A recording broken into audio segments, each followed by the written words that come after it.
নমস্কার বন্ধুরা, এই ভিডিওতে আমরা নিট 2026-এর ওয়েস্ট বেঙ্গল কোন কোন এমবিবিএস কলেজের সিট ইনক্রিজ হতে পারে সেগুলো নিয়ে আমরা ডিসকাস করে নেব এবং কোন কোন কলেজ আবেদন করেছে সিট ইনক্রিজের জন্য এবং তাদের মধ্যে কোন কোন কলেজ অ্যাপ্রুভাল পেয়েছে। আমাদের কাছে যা যা নিউজ রয়েছে সেগুলো তোমাদেরকে একটা সম্ভাব্য লিস্ট দেওয়ার চেষ্টা করব বা ধারণা দেওয়ার চেষ্টা করব। নিট 2026-এ তোমাদের সমস্ত কাউন্সেলিং রিলেটেড আপডেটের জন্য আমাদের এই হোয়াটসঅ্যাপ গ্রুপটা জয়েন করে রাখতে পারো। হোয়াইট কোড কাউন্সেলিং অফিসের লিঙ্ক ডিসক্রিপশন ফার্স্ট কমেন্টে পেয়ে যাবে। তোমরা এই গ্রুপটা জয়েন হয়ে যাও এবং এখানে তোমরা সমস্ত আপডেট সময় মতো পেয়ে যাবে। তোমাদের পার্সোনাল পেড কাউন্সেলিংয়ের জন্য আমাদের সঙ্গে এই নাম্বারে কন্ট্যাক্ট করো। এখন থেকে শুরু করে একদম লাস্ট রাউন্ড পর্যন্ত, তোমার অ্যাডমিশন পর্যন্ত তোমরা ডিটেলসে গাইড পাবে। Choice preference list, document list, সমস্ত রাউন্ডের আপডেট এবং কমপ্লিট কাউন্সেলিং গাইডেন্স প্যাকেজ তোমরা আমাদের এই নাম্বারে কন্ট্যাক্ট করো। তোমাদেরকে ডিটেলসে কাউন্সেলিং রিলেটেড গাইড করা হবে অ্যাফোর্ডেবল প্রাইসে।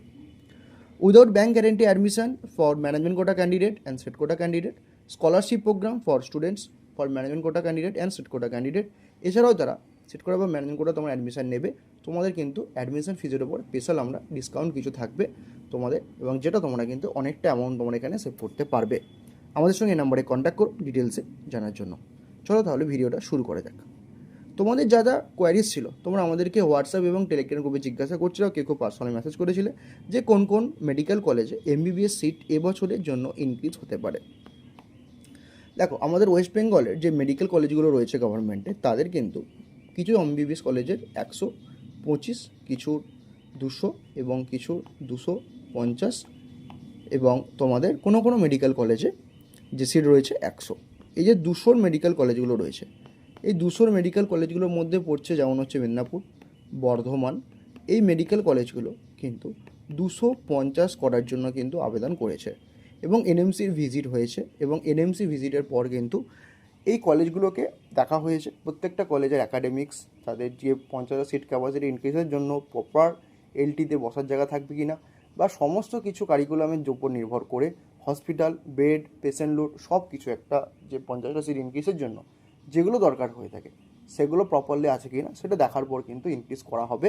এবং এটা কিন্তু তোমরা ধরে নাও যে এবছর চান্স কিন্তু রয়েছে এবং অ্যাপ্রুভ মানে আবেদন করা হয়েছে এবং সেটা অ্যাপ্রুভের জন্য ওয়েট করছে। এবার যেটা অফিসিয়াল যখন নিউজ চলে আসবে তোমাদেরকে আমরা এরকমই ভিডিও থ্রুতে জানিয়ে দেবো, বা আমাদের হোয়াটসঅ্যাপ বা টেলিগ্রাম গ্রুপে আমরা অবশ্যই আপডেটটা কিন্তু তোমাদের করে দেবো। তোমরা গ্রুপগুলো জয়েন করে রেখো। এই যে সিটটা বাড়াবে, এখানে কিন্তু তোমাদের একটা হিউজ অ্যামাউন্ট এখানে তোমরা ডিফারেন্স দেখতে পাবে, এবং আরও কিন্তু বেশ কিছু কলেজে তারা অ্যাপ্লাই করেছে সিট বাড়ানোর জন্য, এবং সেটা কিন্তু বাড়তে পারে। মোটামুটি যখন বাড়বে ধরে রাখো এক একটা কলেজে 50টা করে সিট কিন্তু ইনক্রিজ হবে অ্যাট এ টাইম, যে কলেজগুলো অ্যাপ্রুভাল পাবে তাদের ক্ষেত্রে। এবার যে ব্যাপারটা থাকবে, কলেজের কাজ হচ্ছে সেটা এনএমসির কাছে আবেদন করা, এবং এনএমসি কী করবে, সে কলেজটাকে ভিজিট করবে। ভিজিটের পর যদি এনএমসি সেটা স্যাটিসফাইড মনে হয় তো তারপরে সে কী করবে, এনএমসি সেটাকে অ্যাপ্রুভ করবে এবং অনলাইনে যে পোর্টাল থাকবে সেখানে সিটের ম্যাট্রিক্সটা আপডেট করে দেবে যে কত সিট থাকবে, এবং কলেজের কাছে কিন্তু অফিসিয়াল যে নোটিশ সেটা কিন্তু চলে যাবে, তোমরা কিন্তু এটাকে দেখতে পাবে। এবং সেটা কিন্তু 50টা বাড়লে, যেমন আমাদের স্টেট কোটা 85% এবং অল ইন্ডিয়া কোটা যেটা 15% ডিভিশন থেকে থাকে, সেই অনুযায়ী কিন্তু ডিভিশনটা হবে, তারপরে কিন্তু আমরা সিটটা পাবো। এবছর কিন্তু ক্যাটাগরি ক্ষেত্রে একটা হিউজ চেঞ্জ হবে, যেহেতু তোমরা জানো যে ইউআর ক্যাটাগরি ক্ষেত্রে এবারে সিট বাড়বে। ওবিসি এ এবং ওবিসি বি এই যে ক্যাটাগরিগুলো রয়েছে সেটা মার্চ হয়ে ওবিসি হবে, এবং রিজার্ভেশনটা কিন্তু কমে 7% হবে। এছাড়াও ইডাব্লিউএস ক্যাটাগরিতে এই ক্যান্ডিডেটগুলো আসতে পারবে কিনা সে নিয়ে কিন্তু এখনও কথা বলা রয়েছে। আর এসসি এবং এসটি এদের তো সেরকম কিন্তু চেঞ্জ হবে না, কারণ এই ক্যাটাগরির ক্ষেত্রে তোমাদের যেহেতু সার্টিফিকেটগুলো সেরকম কিছু হয়নি। এবার ব্যাপারটা হচ্ছে এই যে ইউআর ক্যাটাগরি ক্ষেত্রে সিট সংখ্যাটা ইনক্রিজ হবে, এখানে কিন্তু একটা হিউজ ইম্প্যাক্ট পড়বে কাট অফের উপর, এবং তাছাড়া তার জন্য কিন্তু প্রত্যেকটা category student, mainly OBC EWS বলতে পারো, সেখানে যাদের ইউআর ক্যাটাগরির সিট রয়েছে অনেকটা যেহেতু সিট পাবে, তাই ইডাব্লিউএসের ওপর দিকের ক্যান্ডিডেটগুলো ইউআর ওখান থেকে বেরিয়ে যেতে পারবে। এবার যে বিষয়টা থাকবে, এবছরের যে সিট ম্যাট্রিক্স সেটাও কিন্তু চেঞ্জ হবে। তোমরা আগের বছর তোমাদেরকে আগের একটা ভিডিওতে সিট ম্যাট্রিক্সটা শেয়ার করেছিলাম অল ইন্ডিয়া আমাদের স্টেট করার জন্য, যে গভর্নমেন্ট কলেজগুলো রয়েছে, যেমন ধরো রামপুরহাটের ক্ষেত্রে ইউআরের 35টা, পিসির 2টো, ঠিক আছে, 9টা ইডাব্লিউএসের, 18টা তোমার হচ্ছে এসসি ক্যাটাগরি, এসসি পিডাব্লিউডির 1টা, এসটির 5টা, এসটি পিডাব্লিউডির, ওবিসি এর 9টা, ওবিসি বি এর 6টা।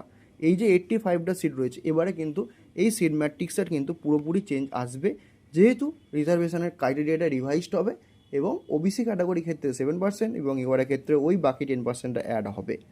এবং সেটা নিয়ে তোমাদেরকে একটা সেপারেট ভিডিও বানাবো যে সিট ম্যাট্রিক্সটা সম্ভাব্য কী কী হতে পারে এবং কোন ক্যাটাগরি কতগুলো করে সিট তোমরা পেতে পারো মোটামুটি যদি ওটাই হয়ে থাকে।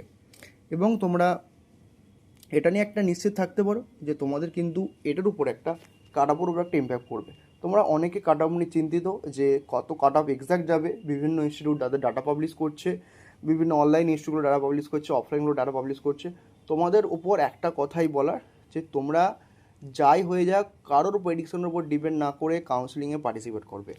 তোমাদের এরকম ভুল কেউ করবে না। আগের বছর অনেকে এরকম ভুল করেছিলে, ফার্স্ট রাউন্ডে পার্টিসিপেট করোনি, কাট অফ দেখার পর সেকেন্ড রাউন্ডে পার্টিসিপেট করতে চাইছিলে। এই ভুলগুলো করবে না, এটা কিন্তু তোমাদের যে ডিজার্ভিং সিটটা তোমরা কিন্তু পাবে না।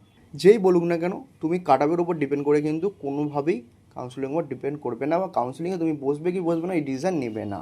তুমি তোমার যে র্যাঙ্ক আসবে তুমি এখানে কিন্তু অল ইন্ডিয়া র্যাঙ্ক পাবে। এমনও হয়েছে কোনো বছর, আমি সাপোজ তোমাকে বললাম যে তার ধরো 2000, আমি এটা একটা অ্যাজাম্পশন বলছি তোমাকে, একটা ইয়ারে ফার্স্ট ইয়ারে ধরো তোমাদের ইউর ক্যাটাগরি 40K ক্লোজিং গেছে, আর তারপরের ইয়ারে 42K ক্লোজিং গেল।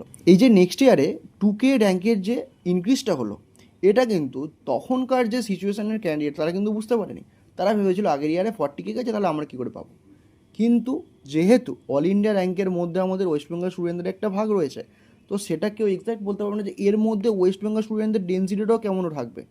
তো তাই তোমরা প্রপারলি পার্টিসিপেটটা করো। তোমরা এখন রেজাল্টের পর যেটা পাবে সেটা হচ্ছে অল ইন্ডিয়া র্যাঙ্ক পাবে, তারপরে তোমাদের স্টেট র্যাঙ্ক আসবে। স্টেট র্যাঙ্ক থেকে বোঝা যাবে যে ওয়েস্ট বেঙ্গল স্টুডেন্টরা কীরকম পারফরমেন্স করেছে বা কাট আপটা কোন রেঞ্জে যাবে। তো তোমাদেরকে যেটা করতে হবে যে তোমরা এখন প্রত্যেকে ডকুমেন্ট রেডি করো, কাউন্সেলিংয়ের রুলসটা বোঝো, আমাদের সঙ্গে কন্ট্যাক্ট করো, তোমাদেরকে ডিটেলসে গাইড করা হবে এবং তোমরা সমস্ত কিছু নিজেদেরকে প্রিপেয়ার করো। রেজাল্ট আসবে, কাউন্সেলিংয়ে অংশ নেবে, তারপরে যা হবে। এখন থেকে কাট অফ কী হবে কাট অফ কী হবে এই চিন্তাভাবনা করে নিজেদেরকে হতাশায় ফেলে এরকম ডিসিশন নেবে না যে আমি সেকেন্ড রাউন্ডে পার্টিসিপেট করবো। অনেক সময় কিন্তু ফার্স্ট রাউন্ডে কাট অফ অনেকটা ড্রপ করে, তারপরে কিন্তু তোমাদের সেকেন্ড রাউন্ড থেকে কিন্তু কাট অফটা হাই চলে যায়, কারণ সেকেন্ড রাউন্ডে কিছু ফ্রেশ ক্যান্ডিডেট অনেক সময় রেজিস্ট্রেশন করে থাকে, তাদের জন্য কাট অফটা হাই চলে যায়। তোমাদেরকে বারবার এটাই বলার যে তোমরা কিন্তু পার্টিসিপেট করো। কোনো কোচিং সেন্টারে কত ডাটা দিল, এই কোচিং সেন্টারে কত ডাটা দিল সেরকম ডিপেন্ড করে তোমরা দেখতে পারো, বাট সেটার ওপর কোনোভাবেই তোমার কাউন্সেলিংয়ের ফিউচার ডিপেন্ড করছে না। তুমি অবশ্যই পার্টিসিপেট করবে। পরীক্ষা যেমন দিয়েছো, কাউন্সেলিংটাকেও একটা পার্ট মনে করে কাউন্সেলিংয়ে বসবে এবং কাউন্সেলিংটাকে ঠিকঠাকভাবে অ্যাটেন্ড করবে। তোমাদের যদি মনে হয় যে তোমরা পার্সিয়াল ড্রপ নেবে বা এখন থেকে তোমরা পড়াশোনা শুরু করবে, তোমরা পড়াশোনা শুরু করো, আমাদের কাউন্সেলিং গ্রুপের আন্ডারে থাকো বা হোয়াটসঅ্যাপ গ্রুপে জয়েন করে থেকো। তোমাদেরকে আমরা আপডেট সময় মতো পৌঁছে দেবো। তোমরা তোমাদের পড়াশোনাকে কন্টিনিউ করো এবং কাউন্সেলিং গাইডেন্সটা তোমাদেরকে আমরা প্রোভাইড করে দেবো।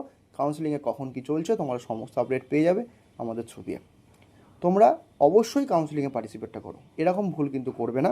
বহু বছর এরকম হয়েছে যে অনেক ক্যান্ডিডেট তাদের যে র্যাঙ্ক সেক্ষেত্রে কিন্তু তাদের ডিজার্ভিং সিটটা তারা পায়নি।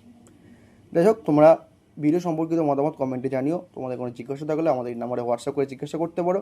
কাউন্সেলিং গ্রুপে অ্যাড হয়ে যাও এবং সমস্ত আপডেটের জন্য চ্যানেলটিকে ফলো করতে থাকো। সকালে সুস্থ থেকো, ভালো থেকো, দেখা হচ্ছে পরের ভিডিওতে। বাই।